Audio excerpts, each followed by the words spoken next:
নমস্কাৰ এই মুহূৰ্তত আহি পৰিছে সন্ধিয়াৰ কেইবাটাও গুৰুত্বপূৰ্ণ খবৰ আৰু এনে ধৰণৰ খবৰসমূহ নিতৌ চাবলৈ চেনেলটো সাবস্ক্ৰাইব কৰি ভিডিঅ'টোত এটা লাইক কৰি দিবলৈ সন্ধিয়াৰ প্ৰথমটো ব্ৰেকিং নিউজ অবৈধ বাংলাদেশীৰ বিৰুদ্ধে পুনৰ সৰব ৰাজ্যৰ মুখ্যমন্ত্ৰী ডক্টৰ হিমন্ত বিশ্ব শৰ্মা ঘৰত বাংলাদেশী ভাষা কৈ অসমীয়া লিখি লাভ নাই চৰ চাপৰিৰ মিয়াই অসমীয়া নকলেও হ'ব ভয়তে লোকপিয়লত অসমীয়া লিখিছে চৰ চাপৰিৰ মিয়াই নিজকে অসমীয়া ক'বলৈ হ'লে লাভ জাহাত বন্ধ কৰক মিয়া বাংলাদেশীয়ে দুটাতকৈ অধিক সন্তান জন্ম নিদিব মিয়াই ভাষা অসমীয়া ক'লেই ভাৰতীয় হ'ব নোৱাৰে চন্দ্ৰ সূৰ্য থকালৈ অসমত অসমীয়া থাকিব চৰ চাপৰি মানুহে নিলিখিলেও একো আশে নাযায় এইদৰে পুনৰবাৰ মিয়া সন্দৰ্ভত আজি কেবিনেট বৈঠকৰ অন্তত সংবাদমেলৰ জৰিয়তে পুনৰবাৰ আক্ৰমণাত্মক ৰূপত দেখিবলৈ পোৱা গৈছে অসমৰ মুখ্যমন্ত্ৰী ডক্টৰ হিমন্ত বিশ্ব শৰ্মাক লোকপিয়লত মিয়া লোকে অসমীয়া ভাষা লিখিবনে নাই সেই সন্দৰ্ভত আজি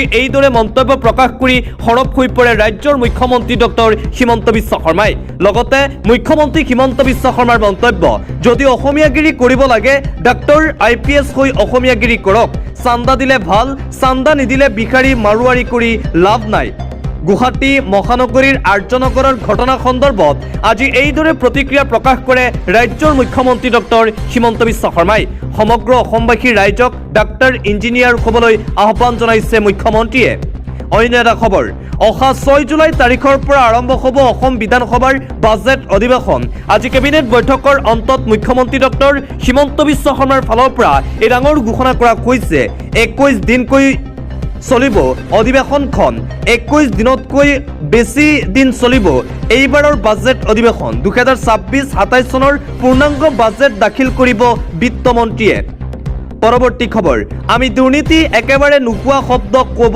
নোৱাৰো কিন্তু বহুত কমাব লাগিব ৰাজ্যত শেহতীয়াকৈ যিসমূহ দুৰ্নীতিৰ ঘটনা পোহৰলৈ আহিছে সেই দুৰ্নীতিৰ ঘটনা সন্দৰ্ভত আজি এইদৰে মন্তব্য কৰে মুখ্যমন্ত্ৰী হিমন্ত বিশ্ব শৰ্মাই আমি যিমান পাৰো সিমান দুৰ্নীতি কমাব চেষ্টা কৰি আছো দুৰ্নীতি কমালেহে চৰকাৰৰ পৰা লাভ হ'ব অসমৰ সৰ্বসাধাৰণ জনতাৰ এইদৰে আজি কেবিনেট বৈঠকৰ অন্তত মন্তব্য কৰে মুখ্যমন্ত্ৰী শৰ্মাই লগতে আধাৰ কাৰ্ড সন্দৰ্ভতো ডাঙৰ ঘোষণা কৰিছে মুখ্যমন্ত্ৰী হিমন্ত বিশ্ব শৰ্মাই 18 বছৰ ওপৰৰ কোনো লোকে অসমত নাপাব আধাৰ কাৰ্ড কেবিনেট বৈঠকৰ অন্তত এই ডাঙৰ সিদ্ধান্ত গ্ৰহণ কৰা হৈছে এটা বিগ ব্ৰেকিং নিউজ আধাৰ কাৰ্ডক লৈ ৰাজ্যত আহিছে বৃহৎ পৰিৱৰ্তন 18 বছৰ ঊৰ্ধৰ কোনো লোকে এতিয়াৰে পৰা নাপাব আধাৰ কাৰ্ড ৰাজ্যত ৰাজ্যিক কেবিনেটত আধাৰ কাৰ্ডক লৈ লোৱা হ'ল এই কঠোৰ নিয়ম 18 বছৰ ঊৰ্ধৰ ব্যক্তিক আধাৰ কাৰ্ড দিবলৈ জিলা আয়ুক্তই দিব লাগিব পাৰমিশন ৰাজ্য চৰকাৰৰ অনুমতি অবিহনে জিলা আয়ুক্তই দিব নোৱাৰিব আধাৰ কাৰ্ড 18 বছৰৰ তলৰ যুৱক যুৱতীৰ ক্ষেত্ৰত নাথাকিব কোনো কঠোৰতা বাংলাদেশীৰ প্ৰব্ৰজন ৰোধৰ ক্ষেত্ৰত কেবিনেটত আধাৰক লৈ এই ডাঙৰ সিদ্ধান্ত আধাৰ কাৰ্ডক লৈ মুখ্যমন্ত্ৰী হিমন্ত বিশ্ব শৰ্মাৰ এই ঘোষণা লগতে উচ্ছেদ অভিযানক লৈ ডাঙৰ ঘোষণা কৰা হৈছে মুখ্যমন্ত্ৰীৰ ফালৰ পৰা হাতত মাত্ৰ 15টা দিন বাকী আছে বেদখলকাৰীৰ বিৰুদ্ধে হিমন্ত বিশ্ব শৰ্মাৰ চৰকাৰৰ বৃহৎ একশ্যন আৰম্ভ হ'বলৈ গৈ আছে বেদখলকাৰীৰ হাতত মাত্ৰ 15টা দিনৰ সময়সীমা বেদখলকাৰীক সময়সীমা বান্ধি দিলে স্থান খালী কৰাৰ বাবে এইবাৰ লাহৰীঘাট মৈৰাবাৰীত চলিব বৃহৎ উচ্ছেদ অভিযান PWD ৰাস্তাৰ দুয়োকাষে বেদখল কৰা সকলোই এই জাননী জাৰি 15 দিনৰ ভিতৰত স্থান খালী নকৰিলে প্ৰশাসনে চলাব উচ্ছেদ অভিযান ইতিমধ্যে চক্ৰ বিষয়াৰ ফালৰ পৰা 15 দিনৰ সময়সীমা বান্ধি দিয়া হৈছে ৰাজ্যত চলিব উচ্ছেদ অভিযান নগাঁও ভুৰাগাঁও মৈৰাবাৰী লাহৰীঘাট আদি অঞ্চলত চলিব উচ্ছেদ অভিযান বেদখলকৃত ভূমি অতি শীঘ্ৰেই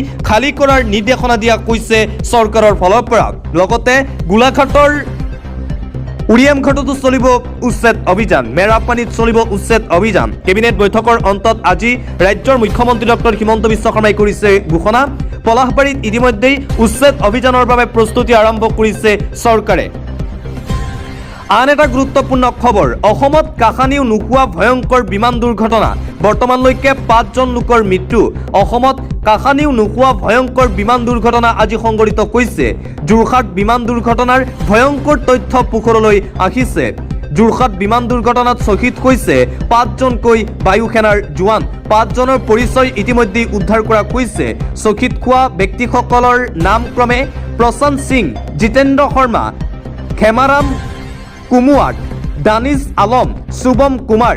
যোৰহাটৰ বিমান দুৰ্ঘটনাৰ শ্বহীদলৈ এইবাৰ শ্ৰদ্ধাঞ্জলি জ্ঞাপন কৰিছে সমগ্ৰ ৰাজ্যবাসীয়ে। আজি সমগ্ৰ ভাৰত জোকাৰি যোৱা এক ভয়ংকৰ বিমান দুৰ্ঘটনা সংঘটিত হৈছিল যোৰহাটত, আৰু এই ভয়ংকৰ বিমান দুৰ্ঘটনাত 5জনকৈ বায়ু সেনাৰ জোৱান শ্বহীদ হৈছে বুলি জানিব পৰা গৈছে, আৰু 5জন বায়ু সেনাৰ জোৱানক শ্ৰদ্ধাঞ্জলি জ্ঞাপন কৰিছে সমগ্ৰ ভাৰতবাসী ৰাইজে। অন্য এটা খবৰ, সমগ্ৰ ভাৰতজুৰি কংগ্ৰেছে আৰম্ভ কৰিব প্ৰশ্নকাকত ফাদিল বিৰোধী অভিযান। সমগ্ৰ দেশজুৰি কংগ্ৰেছৰ ফালৰ পৰা আৰম্ভ কৰা হ'ব নিট প্ৰশ্নকাকত ফাদিল বিৰোধী অভিযান। 17 জুনত কোটাৰ পৰা আৰম্ভ হ'ব কংগ্ৰেছৰ এই বৃহৎ অভিযান। এই অভিযানৰ নেতৃত্ব দিব লোকসভাৰ বিৰোধী দলপতি তথা কংগ্ৰেছ যুৱৰাজ ৰাহুল গান্ধীয়ে। বিজেপি চৰকাৰ শিক্ষা বিভাগৰ বিৰুদ্ধে এইবাৰ কংগ্ৰেছে সাব্যস্ত কৰিব এই সৰ্ববৃহৎ প্ৰতিবাদ। শিক্ষামন্ত্ৰী ধৰ্মেন্দ্ৰ প্ৰধান আৰু প্ৰধানমন্ত্ৰী নৰেন্দ্ৰ মোদীৰ পদত্যাগৰ দাবীৰে এই প্ৰতিবাদী কাৰ্যসূচী কংগ্ৰেছৰ। অন্য এটা খবৰ, ভাৰতৰ বাংলাদেশী পুছবেক অভিযানৰ মাজতেই আকৌ গ্ৰেপ্তাৰ বাংলাদেশী। এইবাৰ বলেৰো গাড়ীসহ 5জন বাংলাদেশী নাগৰিকক আটক কৰা হৈছে, আৰু পুনৰবাৰ ধৰা পৰিছে বাংলাদেশী। সোহেল ৰাণা, তাছিকুল ইছলাম, মহম্মদ নবী আৰু ছাব্বিৰ আলী নামৰ 5 বাংলাদেশীক গ্ৰেপ্তাৰ কৰিছে আৰক্ষীয়ে। আটকা কেইজন বাংলাদেশীৰ ৰাজশ্বাহী জিলাৰ বাসিন্দা বুলি জানিব পৰা গৈছে। আটাইৰে মোবাইলৰ পৰা বাংলাদেশী চিম কাৰ্ড উদ্ধাৰ কৰিছে আৰক্ষীয়ে, আৰু ইতিমধ্যেই আৰক্ষীৰ জিম্মাত আছে ধৃত বাংলাদেশী কেইটা। ৰাজ্যত চলি আছে বাংলাদেশী পুছবেক বিতৰণ, আৰু তাৰ মাজতে পুনৰবাৰ নিতৌ বাংলাদেশী অবৈধ নাগৰিক ধৰা পৰিয়ে আছে। অন্য এটা খবৰ, ৰোগীয়ে নাপাব আয়ুষ্মান কাৰ্ডৰ সুবিধা। আয়ুষ্মান কাৰ্ডক লৈ ডাঙৰ সিদ্ধান্ত গ্ৰহণ কৰা হৈছে। এটা ডাঙৰ খবৰ, ৰাজ্য চৰকাৰৰ ফালৰ পৰা এই ডাঙৰ সিদ্ধান্ত। ৰাজ্যৰ দৰিদ্ৰ শ্ৰেণীৰ লোকৰ বাবে এটা অত্যন্ত দুখবৰ এই মুহূৰ্তত আহি পৰিছে। ব্যক্তিগত খণ্ডৰ চিকিৎসালয়ত ৰোগীয়ে লাভ নকৰিব আয়ুষ্মান কাৰ্ডৰ সুবিধা। বহুকেইটা ডায়ালাইচিছৰ বিনামূলীয়া সুবিধা হ্ৰাস কৰিছে ৰাজ্য চৰকাৰে। ব্যক্তিগত চিকিৎসালয়ত থকা 1944টা পেকেজৰ সুবিধা হ্ৰাস। 30 জুনৰ পিছত কৰ্তন কৰিব 4 প্ৰকাৰৰ ডায়ালাইচিছৰ সুবিধা। কেৱল চৰকাৰী চিকিৎসালয়তহে উপলব্ধ হ'ব আয়ুষ্মান কাৰ্ডৰ সুবিধা। দুখজনক খবৰ যে অসমৰ প্ৰায় চিকিৎসালয়ত নাই সকলো ধৰণৰ ডায়েগনষ্টিক ব্যৱস্থা। সুবিধা থাকিলেও ৰোগীয়ে পাতিব লাগে ঘণ্টাজোৰা দীঘলীয়া শাৰী। ৰাজ্যৰ দৰিদ্ৰ শ্ৰেণীৰ লোকৰ বাবে এই দুখবৰ এই মুহূৰ্তত আহি পৰিছে। আন এটা ব্ৰেকিং নিউজ, সীমান্তত গৰুজুৰ উঠিল BSFৰ বন্দুক। বাংলাদেশী চোৰাংচোৱাক এনকাউণ্টাৰ, নিহত হৈছে এজন। এটা গুৰুত্বপূৰ্ণ খবৰ এই মুহূৰ্তত আহি পৰিছে। ভাৰত বাংলাদেশ সীমান্তত বাংলাদেশী চোৰাংচোৱাক এনকাউণ্টাৰ কৰিছে BSF সেনাই। ত্ৰিপুৰাৰ ভাৰত বাংলাদেশ সীমান্তত BSFে গুলীয়ালে বাংলাদেশীলৈ। কৈলাসহৰ লাতিয়াপুৰা আন্তঃৰাষ্ট্ৰীয় সীমান্তত এই গুলীচালনাৰ ঘটনা সংঘটিত হৈছে। ভাৰতত প্ৰৱেশৰ চেষ্টা কৰিছিল প্ৰায় 12 বাংলাদেশী চোৰাংচোৱা। বাংলাদেশৰ পৰা ভাৰতলৈ চিগাৰেট সৰবৰাহৰ চেষ্টা, তাৰ পিছতেই বন্দুক গৰজি উঠিল BSFৰ। সেই সময়তে BSFৰ গুলীত নিহত বাংলাদেশী চোৰাংচোৱাটো। দিনক দিনে বৃদ্ধি পাইছে ভাৰত বাংলাদেশ সীমান্তত তীব্ৰ উত্তেজনাময় পৰিৱেশ। কিছুদিনৰ পূৰ্বে এজন বৃদ্ধাক লৈ BSF BJPৰ মাজত হৈছিল ভয়ংকৰ সংঘাত। ইয়াৰ পিছতেই ভাৰতীয় সীমান্তবাসীৰ সামগ্ৰী চুৰি কৰিছিল বাংলাদেশীয়ে। ভাৰত বাংলাদেশ সীমান্তত আজি পুনৰবাৰ এই উত্তেজনাময় পৰিৱেশে বিৰাজ কৰিছে। BSFৰ গুলীত এজন বাংলাদেশী সৰবৰাহকাৰী নিহত হৈছে বুলি জানিব পৰা গৈছে। অন্য এটা খবৰ, পূৰ্বতকৈ ক্ষমতা বৃদ্ধি হ'ব পঞ্চায়তৰ। প্ৰতিখন পঞ্চায়তে লাভ কৰিব 1 কোটিকৈ টকা। ৰাজ্যৰ প্ৰতিখন পঞ্চায়তলৈ বৃহৎ পুঁজি ঘোষণা কৰা হৈছে। প্ৰতিখন পঞ্চায়তে লাভ কৰিব 1 কোটিকৈ টকা। পূৰ্বতকৈ ক্ষমতা বৃদ্ধি হ'ব এইবাৰ ৰাজ্যৰ পঞ্চায়তসমূহৰ। ৰাজ্য চৰকাৰে হাতত লৈছে নতুন আঁচনি। অহা 1 জুলাই তাৰিখৰ পৰা অসমত ৰূপায়ণ হ'ব VBG ৰামজী। পঞ্চায়তৰ বাবে প্ৰস্তুত কৰা হ'ব নতুন গাইডলাইন। কেবিনেট বৈঠকৰ অন্তত ৰাজ্যৰ মুখ্যমন্ত্ৰী ডক্টৰ হিমন্ত বিশ্ব শৰ্মাই এই ডাঙৰ ঘোষণা কৰিছে পঞ্চায়তসমূহক লৈ। আন এটা গুৰুত্বপূৰ্ণ খবৰ, CJPৰ বিক্ষোভত চামিল হৈ চাকৰি হেৰুৱালে চৰকাৰী শিক্ষকে। কক্ৰোচ জনতা পাৰ্টিৰ প্ৰতিবাদী কাৰ্যসূচীত অংশগ্ৰহণ কৰিছিল চৰকাৰী শিক্ষকে। তাৰ পিছতেই চাকৰি হেৰুৱাইছে। 6 জুনত দিল্লীৰ যন্তৰ মন্তৰত হোৱা CJPৰ প্ৰথমটো বিক্ষোভত অংশগ্ৰহণ কৰিছিল হাৰিয়ানাৰ ৰোহটাকৰ সুলেখা দালাল নামৰ চৰকাৰী বিদ্যালয়ৰ এগৰাকী শিক্ষকে। এই কাৰ্যক এক প্ৰকাৰ অপৰাধ হিচাপে গণ্য কৰি সুলেখা দালালক চাকৰিৰ পৰা নিলম্বিত কৰিছিল কৰ্তৃপক্ষই। পৰৱৰ্তী সময়ত অৱশ্যে সুলেখাক পুনৰ চাকৰিত মকৰল কৰে কৰ্তৃপক্ষই। CJPৰ প্ৰতিবাদত অংশগ্ৰহণ কৰি এই বিপদত পৰিল এইবাৰ চৰকাৰী শিক্ষক। অন্য এটা খবৰ, মই বুজি পালো মোদীয়ে কিয় প্ৰতিবাদ নকৰিলে। আমেৰিকাৰ হাতত 3গৰাকী ভাৰতীয়ৰ মৃত্যুৰ পাছত ভাৰতৰ প্ৰধানমন্ত্ৰীয়ে আমেৰিকাৰ ৰাষ্ট্ৰপতি ট্ৰাম্পক তাৎক্ষণিকভাৱে ফোন কৰি অসন্তুষ্টি ব্যক্ত কৰিব লাগিছিল। নতুন দিল্লীত থকা আমেৰিকাৰ দূতাবাসৰ শীৰ্ষ বিষয়াক তলব কৰিব লাগিছিল।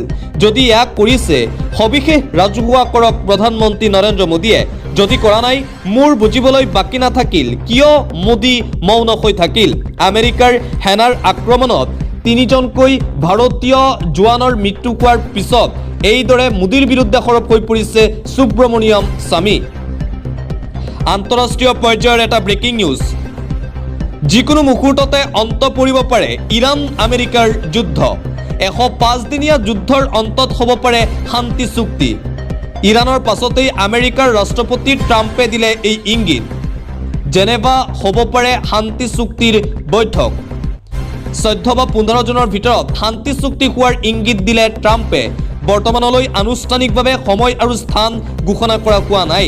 শান্তি চুক্তিৰ বৈঠকত কি বিষয়ত আলোচনা হ'ব পাৰে? ইৰাণৰ ওপৰত আৰোপ কৰা নিষেধাজ্ঞা আঁতৰাব লাগিব আমেৰিকা যুক্তৰাষ্ট্ৰই। ইৰাণৰ চৌদিশে থকা আমেৰিকান সেনা উভতাই নিব লাগিব আমেৰিকাই। 30 দিনৰ ভিতৰত খুলি দিব লাগিব ষ্ট্ৰেইট অৱ হৰমুজ। ইৰাণৰ বিমানবন্দৰৰ পৰা নিষেধাজ্ঞা আঁতৰাব লাগিব আমেৰিকাই। লেবানন সহতি কেইবাটাও প্ৰান্তত স্থায়ী যুদ্ধবিৰতি ঘোষণা কৰিব লাগিব। পৰমাণু বোমা প্ৰস্তুত নকৰাৰ প্ৰতিশ্ৰুতি দিব লাগিব ইৰাণে। ইৰাণৰ পুনৰ নিৰ্মাণৰ বাবে $300 মিলিয়ন দিব লাগিব। ইৰাণৰ তেল বিক্ৰীৰ ক্ষেত্ৰতো নিষেধাজ্ঞা আঁতৰাব লাগিব। ছুইজাৰলেণ্ডৰ জেনেভাত শান্তি চুক্তিত থাকিব পাৰে এইকেইটা চৰ্ত। এইকেইটা চুক্তিক লৈ আন্তঃৰাষ্ট্ৰীয় ৰাষ্ট্ৰীয় সংবাদ মাধ্যমত বাতৰি। ইৰাণৰ পাছতেই আমেৰিকাৰ ৰাষ্ট্ৰপতি ডনাল্ড ট্ৰাম্পে যুদ্ধ বন্ধ হোৱাৰ ইংগিত দিছে। অন্য এটা খবৰ, বিজেপি নেতাৰ গেষ্ট হাউচত অনৈতিক কাৰ্য। বিজেপি নেতা নুৰুল ইছলামৰ বিৰুদ্ধে এই গুৰুতৰ অভিযোগ উত্থাপন কৰা হৈছে। বিজেপি নেতা নুৰুল ইছলামে নাক কাটিলে এইবাৰ বিজেপি দলৰ। কলগাছিয়াত বিজেপি নেতাৰ গেষ্ট হাউচত অনৈতিক কাৰ্য চলাৰ অভিযোগ। নুৰুল ইছলামে অনৈতিক কাৰ্যৰ বাবে কোঠা ভাড়াত দিয়া অভিযোগ উত্থাপন। ঘণ্টাত 1000 টকাত ঘৰৰ কোঠা ভাড়া দি অনৈতিক কাৰ্য চলোৱাৰ অভিযোগ। নুৰুল ইছলাম ওৰফে আমিনুল ইছলামৰ গেষ্ট হাউচত কলগাছিয়া আৰক্ষী। ঘটনাস্থলীৰ পৰা ৰাইজৰ সহযোগত আৰক্ষীয়ে আটক কৰে এহাল যুৱক যুৱতীক। বিজেপি নেতা নুৰুলৰ গেষ্ট হাউচ দীৰ্ঘদিনে এনে কাৰ্য চলি অহা অভিযোগ স্থানীয় ৰাইজৰ। বিজেপি নেতাৰ এইবাৰ এই কুকাণ্ড দেখিবলৈ পোৱা গৈছে। এটা দুখজনক খবৰ, অৰুণাচলত অসমৰ 5 যুৱকৰ মৃত্যু। বুলবুল নুৰ, ছয়দুল আবুল, আমজাদৰ জীৱন শেষ। ভয়ংকৰ দুৰ্ঘটনাত অসমৰ 5 যুৱকৰ কৰুণ মৃত্যু হৈছে। থিতাতে নিহত হৈছে 5জনকৈ অসমীয়া যুৱকৰ। নিয়ন্ত্ৰণ হেৰুৱাই দ খাৱৈত বাগৰিল এখন বলেৰো বাহন। নিহত আটাইকেইগৰাকী লখিমপুৰৰ নাওবৈচাৰ বুলি জানিব পৰা গৈছে। নিহত কেইজন বুলবুল আলী, নুৰ হুছেইন, ছাইদুল ইছলাম, আবুল হুছেইন আৰু আমজাদ আলী বুলি জানিব পৰা গৈছে। অৰুণাচলৰ চেপাত ভয়ংকৰ দুৰ্ঘটনা সংঘটিত হয়। ভয়ংকৰ দুৰ্ঘটনাত অসমৰ এই 5জনকৈ যুৱকৰ কৰুণ মৃত্যু হৈছে। ইতিমধ্যেই এই ঘটনাক লৈ সমগ্ৰ নাওবৈচাত দেখিবলৈ পোৱা গৈছে শোকৰ ছাঁ। পৰৱৰ্তী খবৰ, সপোন পূৰণ নহ'ল অসম সন্তান জাহিদ আলমৰ। উজবেকিস্তানত পঢ়িবলৈ যোৱা জাহিদৰ সৈতে কি ঘটিছিল ইয়াকে লৈ এতিয়া চৰ্চা। বহিৰাষ্ট্ৰত অসমৰ মেধাৱী ছাত্ৰৰ সৈতে ভয়ংকৰ ঘটনা। সপোন পূৰণ নহ'ল অসম সন্তান জাহিদ আলমৰ। চিকিৎসক হোৱাৰ সপোন পুহি উজবেকিস্তানলৈ গৈছিল জাহিদ আলম। উজবেকিস্তানত চিকিৎসা বিজ্ঞান পঢ়িবলৈ গৈছিল জাহিদ। 10 জুনৰ নিশা শুই থাকোঁতেই হাৰ্ট এটেকত মৃত্যু জাহিদৰ। মন্ত্ৰী পবিত্ৰ মাৰ্ঘেৰিটাত জয়ন্ত মাল্ল বৰুৱাৰ তৎপৰতাত নলবাৰী পাবহি জাহিদ। জাহিদৰ নশ্বৰ দেহ আজি দুপৰীয়া দিল্লী এয়াৰপৰ্টত উপস্থিত হয়। সন্ধিয়াৰ ভাগত নলবাৰীৰ মালকুছিৰ বাসগৃহত নিথৰ দেহ জাহিদৰ মৃত্যুত সমগ্ৰ মালিকুছিতেই শোকৰ ছাঁ দেখিবলৈ পোৱা গৈছে। মুজিবুৰ ৰহমান আৰু মৰিয়ম বিবিৰ জ্যেষ্ঠ পুত্ৰ আছিল জাহিদ। বহিৰাষ্ট্ৰত অসমৰ মেধাৱী ছাত্ৰৰ সৈতে এই ভয়ংকৰ ঘটনা সংঘটিত হৈছে। সপোন পূৰণ নহ'ল অসম সন্তান জাহিদ আলমৰ। এটা জৰুৰী খবৰ, LPG গ্ৰাহকৰ বাবে ডাঙৰ খবৰ। 30 জুনৰ ভিতৰত এই কাম কৰাটো বাধ্যতামূলক, অন্যথা সম্পূৰ্ণ বন্ধ হৈ পৰিব গেছ চিলিণ্ডাৰৰ ডেলিভাৰী। ৰন্ধন গেছক লৈ এটা ডাঙৰ খবৰ। LPG গ্ৰাহকসকলৰ বাবে এটা জৰুৰী খবৰ এই মুহূৰ্তত আহি পৰিছে। 30 জুনৰ ভিতৰত কৰি লওক এইকেইটা জৰুৰী কাম, অন্যথা সন্মুখীন হ'ব পাৰে সমস্যাৰ।